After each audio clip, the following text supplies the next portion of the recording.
magluluto tayo ng fried marinated pork. Ito po ang kailangan nating mga ingredients. Ang ating pork, ang ating paminta, garlic, magic sarap, at ang ating suka.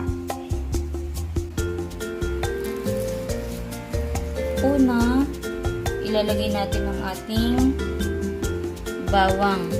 Yung 1 clove ng bawang, tiktikin po natin ito, saka natin siya ilamas sa karne.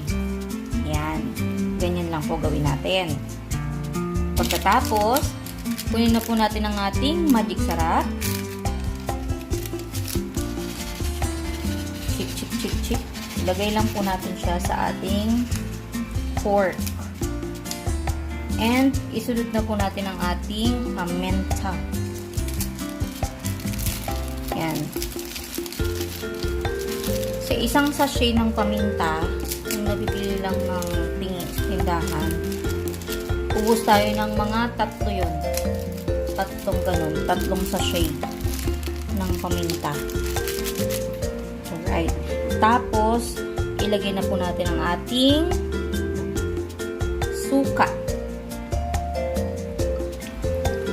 1 cup ng vinegar. Ilalagay po natin lahat sa ating karne. Sa ating liempo.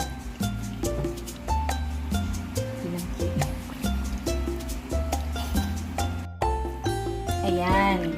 Sa 1 kilong liempo po, 1 cup ng vinegar po ang kailangan natin. Na pang marinate.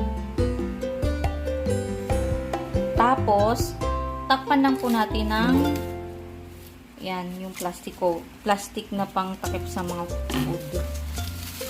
Yan. Tapos, ililib na po natin yan sa ref ng magdamag bago natin ipiprito.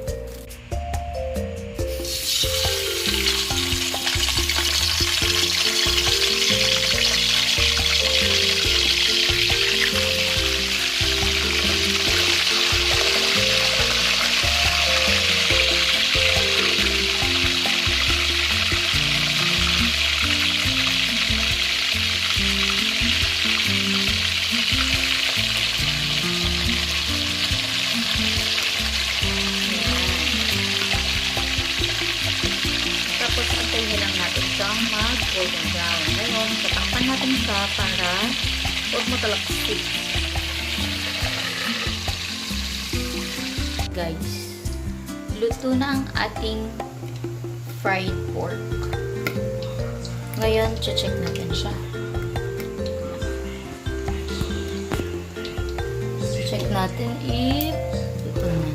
Kasi, kapag wala nang masyadong tunog ang ating prito, ibig sabihin luto na rin yun. Look. Ayan, guys.